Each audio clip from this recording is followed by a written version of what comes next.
Get 29% off Basic, Premium, and Premium Plus with the Power Up sale. Unlock our entire language learning system right now. Hi, welcome to Introduction to Arabic. My name is Alicia, and I'm joined by... Hi everyone, I'm Yafa. In this series, you will learn everything you need to know to get started learning Arabic. That's right, and we are here to help guide you on your journey. In this lesson, you'll learn the reasons why you should start learning a new language, why you should learn Arabic in particular, and how to get started. There are countless reasons, but perhaps the biggest one of all is that it could actually change your life. Learning a new language unlocks new pathways that are off limits to you now. There are certain things that you simply cannot do without having the technical or cultural skills that come from learning a new language. Like working or living in another country. Knowing another language provides you with greater job opportunities. You have the freedom to move to another country halfway around the world and be able to earn a living, or even better yet, build a career from it, instead of just being stuck in one place. Language allows you to visit or live in places that you may never even have considered going, simply because that wasn't a possibility for you. Knowing another language simply gives you more options to choose from. And learning a new language also helps you to be more open-minded and see the world from a new perspective.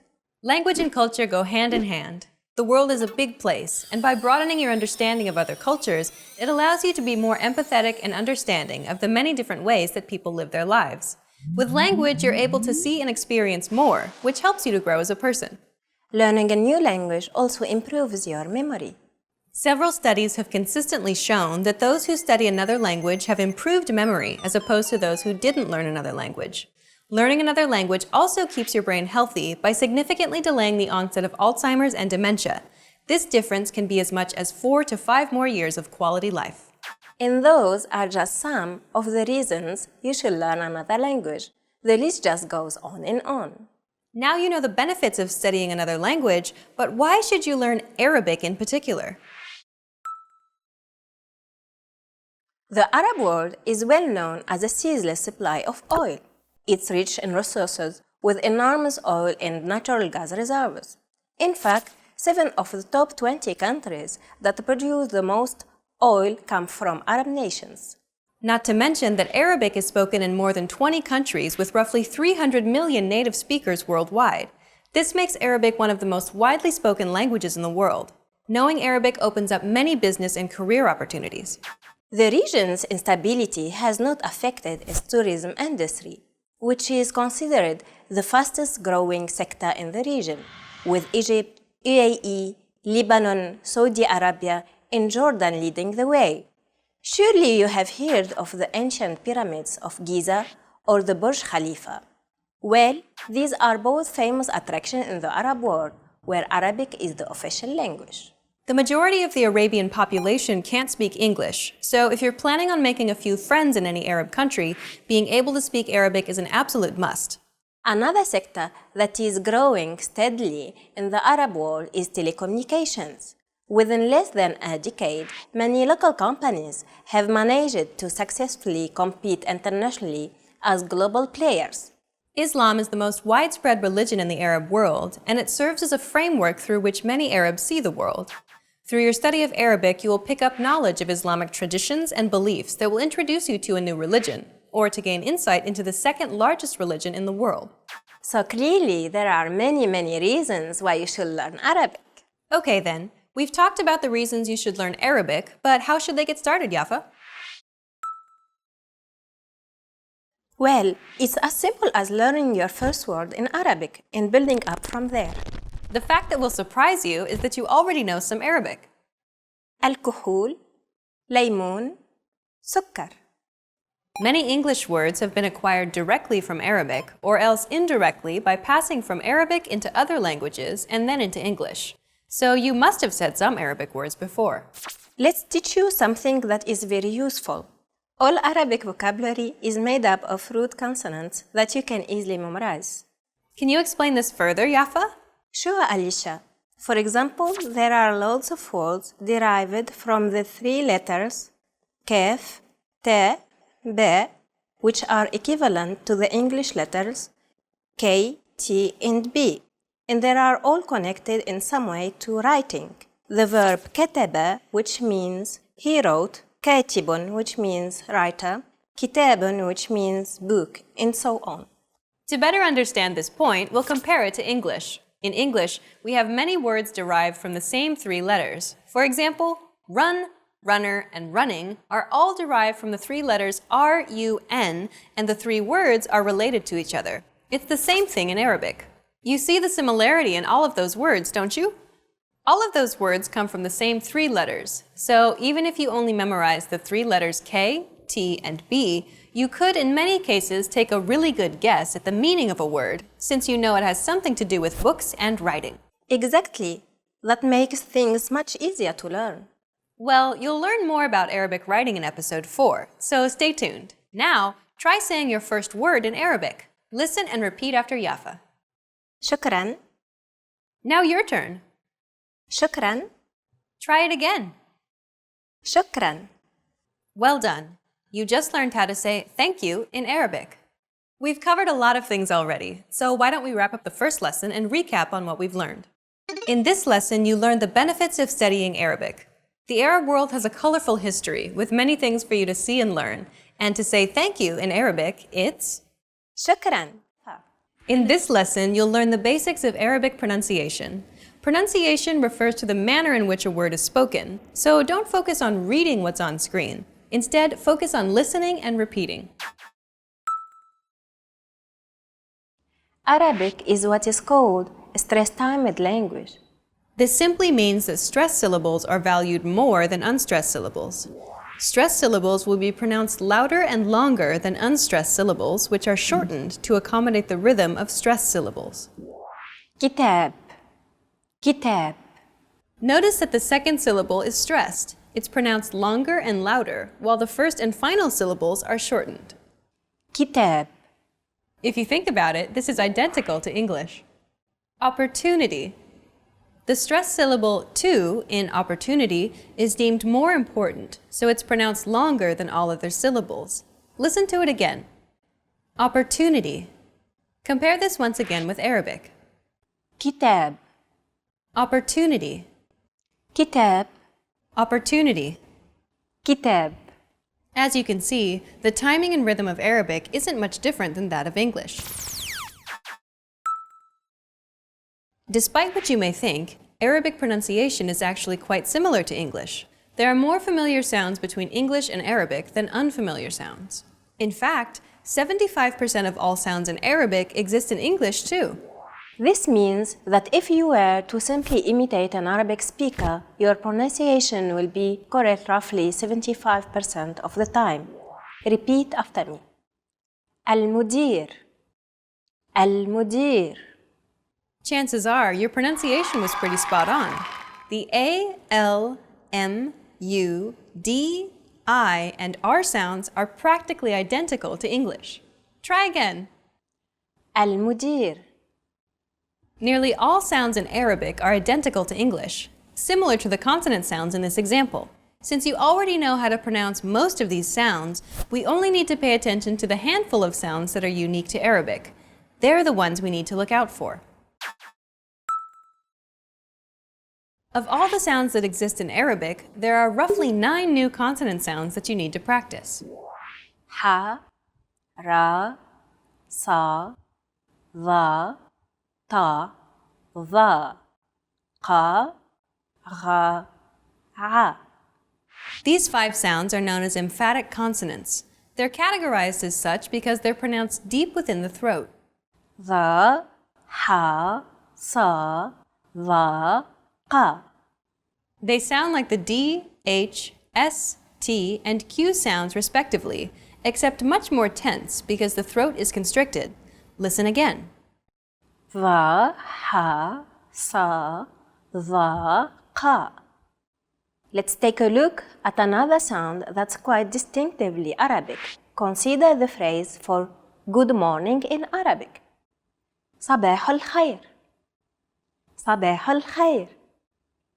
The letter Kha is a sound that's often used in Arabic between AK and NH sound. Kha.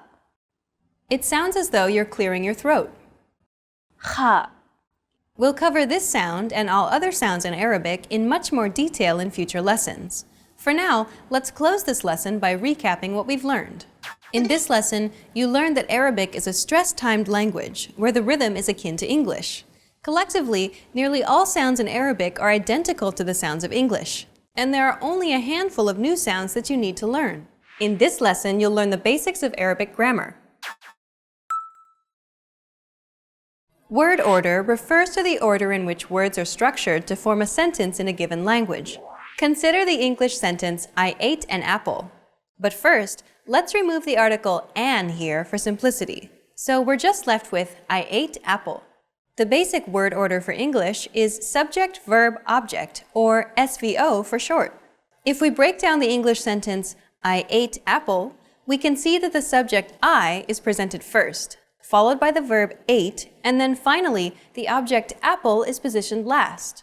This is the basic word order for sentences in English.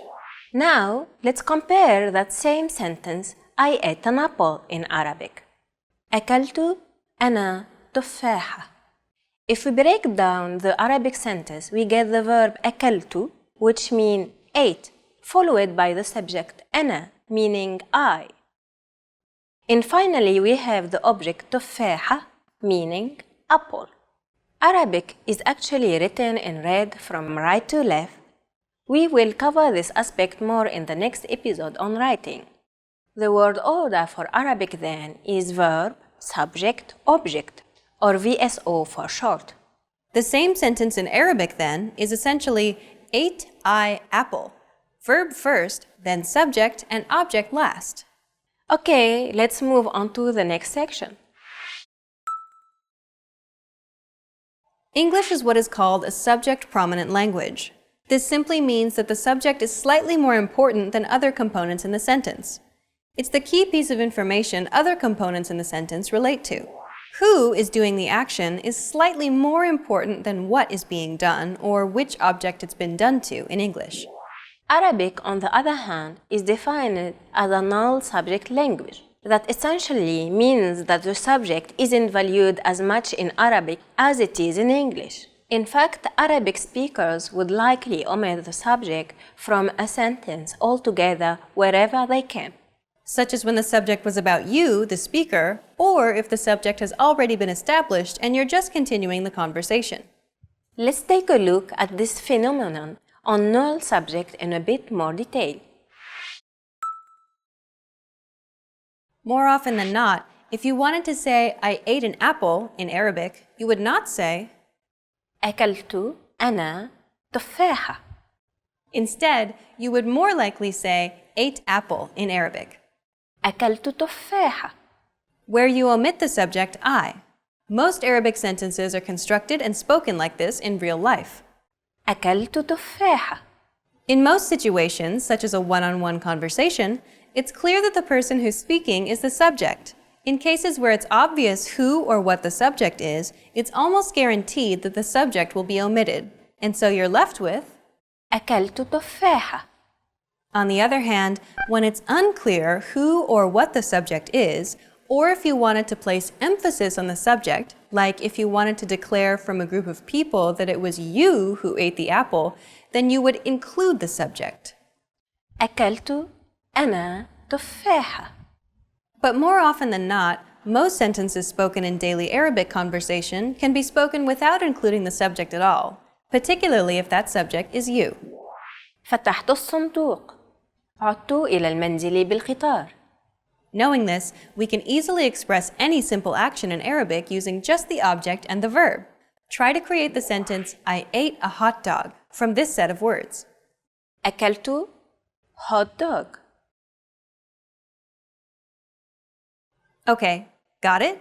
So we know the verb order of Arabic is VSO. The verb goes first, so let's put ate here. Next would come the subject, but as we learned earlier, we can afford to ignore the subject since the speaker is the same person taking action. Finally, we can add the object hot dog at the end there. And that's it. أكلت hot dog. You just learned how to say, I ate a hot dog in Arabic. Well done! أكلت hot dog.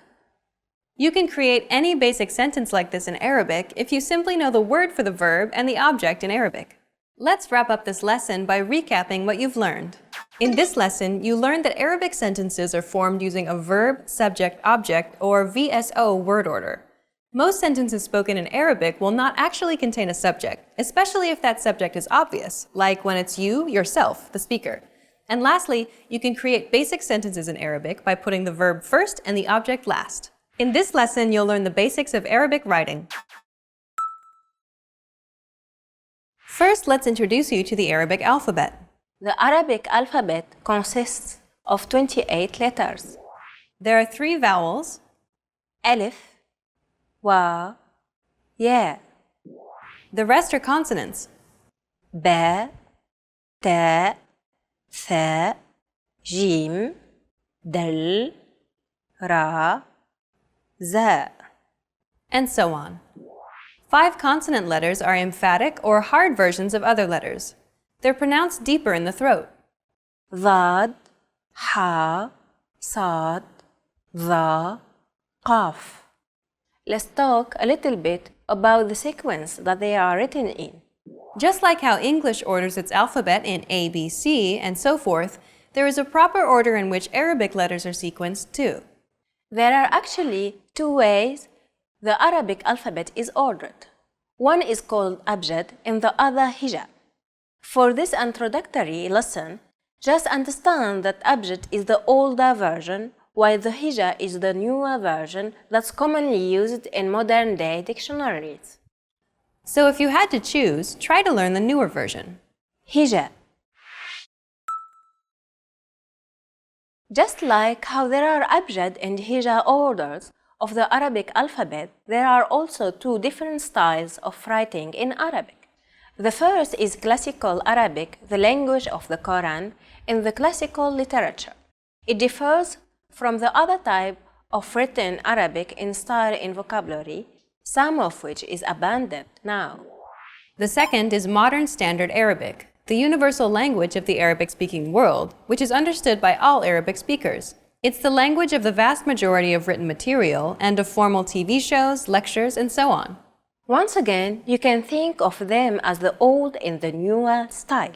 The biggest difference between these 2 writing styles is that Classical Arabic represents vowels, while Modern Standard Arabic mostly does not. Let's try to draw a comparison to English to better demonstrate this point. Take, for example, a word like cover in English. It's written C-O-V-E-R. This is how you would write it in Classical Arabic. In Modern Standard Arabic, however, it's customary to omit the vowels. So it will be written CVR in Modern Standard Arabic. In this case, the vowels are merely implied. It relies on you to fill in the gaps on your own to come up with the correct word based on context. This makes learning Arabic more difficult in the beginning, but once you become proficient, it will be like reading in shorthand. Let's see what it would look like in Arabic. Take the verb for go in Arabic. Classical Arabic will be written like this. In pronounced, ذهب. Modern Standard Arabic, however, would remove the vowels, so it would appear like this, and be pronounced ذهب. ذهب. ذهب. Vowed text appear in the Quran. They are also used, though with less consistency, in other religious texts, in classical poetry, in books for children, in foreign learners, and occasionally in complex texts to avoid ambiguity. Modern Standard Arabic is used everywhere else, meaning it's much more common. So most of the time, the vowels would not be written at all. The writing style of Arabic may require some getting used to, because unlike English and other Western languages, Arabic is written in the opposite direction, from right to left. So, using the previous example, ذهب. The goes first, followed by ha and then be. While words are written from right to left, numerals are written from left to right instead, so please keep that in mind. Okay, now that you know that Arabic is written from right to left, let's talk a bit about the different forms of a letter. As you can see, Arabic is written in cursive. Unlike English, writing cursive in Arabic is not optional. It is always written this way, where letters within a word connect from one to the next. Each letter is written differently depending on their position within a word. A letter can exhibit up to 4 distinct forms: initial, medial, final, or isolated. Take the letter B, for example. This letter is written in the initial form. When it's the first letter in a word, it'll be written like this. B, بيض. It'll be written in the medial form when it's wedged between 2 other letters. باء انطباع. It'll be written in the final form when it's the last letter in a word. باء واجب. And when the letter stands alone, it'll be written using the isolated form. باء. Well done! Now let's end this lesson by recapping what we've learned. In this lesson, you learned that there are 28 letters in the Arabic alphabet. 3 of them are vowels and the rest are consonants. Texts using classical Arabic are voweled, but more commonly, everyday Arabic is written using modern Standard Arabic, which nearly always has them omitted. You also learned that Arabic is written from right to left, and that there are 4 forms of a letter: the initial, medial, final, and isolated. In this lesson, we'll focus on teaching you the most useful Arabic words and phrases for absolute beginners. Make sure you are repeating the words out loud after I say the examples. Are you ready? Let's get started. The best phrase to learn when studying a new language is one that expresses gratitude and appreciation. If you had to learn only a single phrase, this would be it. We taught you this phrase in the first lesson of this series. Do you remember what it was? شكراً. It means thank you. شكراً. Keep repeating after Yafa until you get it. شكراً. Your turn. شكراً. شكراً. Okay, one last time. شكراً. The next phrase we'll teach you is perhaps the second most useful phrase of all. It's to apologize or to excuse yourself. معذرة. And it means sorry or excuse me. معذرة. Use this phrase when you want to grab a waiter's attention or when you're hustling through the busy streets of Cairo. معذرة. Repeat after Yafa. معذرة. Your turn. معذرة. Imagine you're on the street and you want to stop someone to ask them for directions. What do you say? معذرة. Okay, one last time. معذرة. Now you can say thank you, excuse me, and sorry in Arabic. Let's move on. Asking where something is an incredibly important and useful phrase to learn. You're going to need this when asking where the bathroom, the train station, or where the hotel is. To ask where something is, put where first, أين. and then add the name of the place or location. For example, if you want to ask, where is the bathroom? أين الحمام. Do you remember emphatic consonants in Arabic? We talked about it briefly in Lesson 2 on pronunciation. The letter H is pronounced deep in the throat. H. This sound is pronounced very deep in the throat. You want to make an H sound, but with the throat constricted a little. H. One trick to produce this sound is to push your tongue as far back in your mouth as you can and then say the word hot. It should help you to pronounce this sound. H. One last time. H. الحمام. أين الحمام. Try saying the complete sentence. أين الحمام. Once more. أين الحمام. Well done. Now, if you wanted to ask where the train station is in Arabic, it'll be أين محطة القطار. أين محطة القطار. Repeat it again. أين محطة القطار. So you can ask where something is simply by saying أين. and then adding the name of the place or location. So if the word for hotel is, فندق. how would you ask, where is the hotel in Arabic? First you would say, أين؟ then add hotel. فندق. فندق. فندق ماريوت القاهرة. فندق ماريوت القاهرة. Convenience store in Arabic is, بقالة. where is the convenience store would be, أين البقالة؟ أين البقالة؟ repeat it one last time. أين البقالة؟ You can ask where anything is in Arabic by saying, أين؟